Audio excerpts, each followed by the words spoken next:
We are saying congratulations today to an 18-year-old young lady called Katie Clark. Now, yesterday, she was presented with an award after she put her first aid skills into practice during a medical emergency. She received her Young First Aider of the Year award following a paintballing trip with friends, during which a 40-year-old man dislocated his ankle. She was commended for her heroism, strong first aid skills and selfless dedication. So, does she make you feel that you really should have better first aid skills? And do you think that you'd be a good first aider? I imagine you'd be brilliant, Linda Bellingham. Every time I ever hear a story about first aid, I rush home and think, right, I'm going to ring now, I'm going to learn it, because I'd be useless. I am useless. And my son came home the other day, because he's been doing it at the hotel, and so we were all lying about, you know, because I could never remember which arm goes up for the recovery position. And then you think, well, I won't better not move them, or they might have a nosebleed, in which case it'd be quite nice to move them and give them a tissue. Hands up, I think it's brilliant, this girl. I mean, well done her. I really, really, really am useless. I bet you'd be quite... I have no skills whatsoever, but I have got an honorary doctorate, so I'm allowed to call myself Dr. Jenny Eclair. Yes! But because of my Googling and I am a terrible hypochondriac, so I do know... I'm very good at diagnosing things that I know nothing about, really, but I've read about on the internet. But I would like to be able to save somebody's life at some point, and I was once in the position where I could have saved someone's life, and my partner was choking.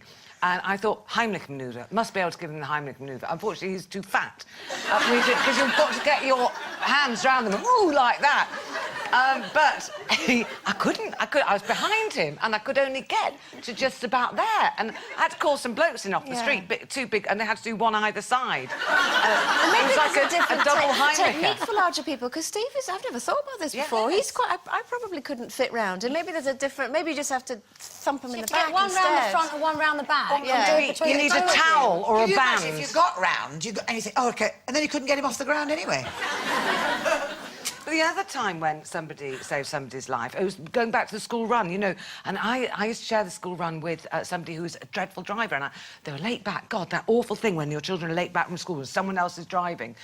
Absolutely ghastly. And Phoebe got in, and she was very young, and one of the children in the back seat had one of those lollies, you know, the round lollies? You should never give children those, not until they're 25. And the top had come off, and it had gone down his throat, right, busy road. The lady driver had stopped, got the child out, blue in the face. The child was blue by this point, blue in the face.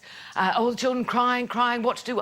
A motorcyclist on a great big Harley Davidson roared up, stopped, never took his helmet off, never did it, just picked the child up, whack, like that, the lolly went, whoo, like that. And then pink-faced again, he just got back on his bike and roared off. Like a knight in shining leather. Oh, I like that.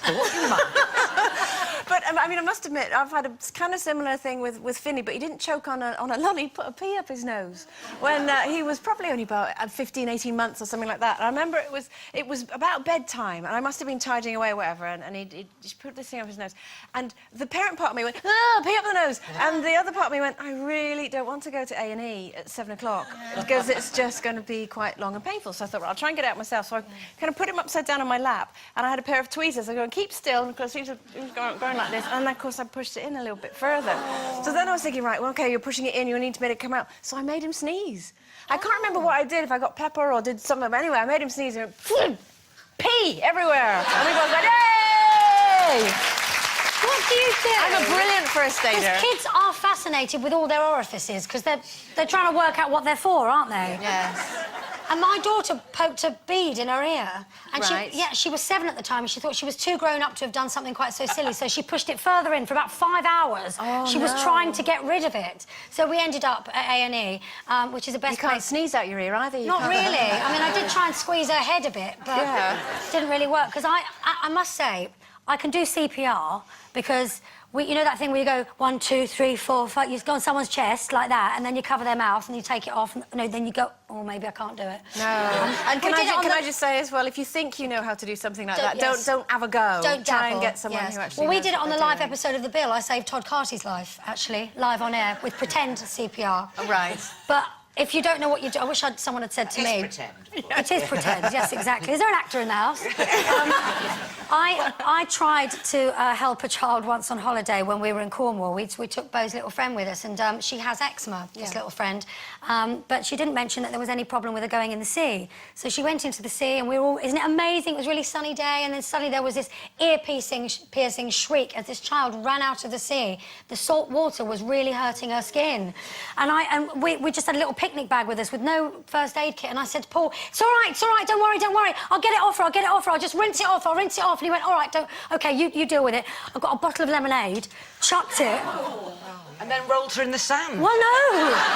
She rolled in the sand in more pain. So because it was... the expression, ignorance is not bliss. No, Please, do make sure you know what you're doing. We could all take a leaf out of that young lady's book and learn Unless, to do of course, our first my aid. sister, like my sister, you swallow a hair slide, in which case you all go to the toilet and wait for a couple of hours. Actually, you don't all have to go, just her. Well, we did.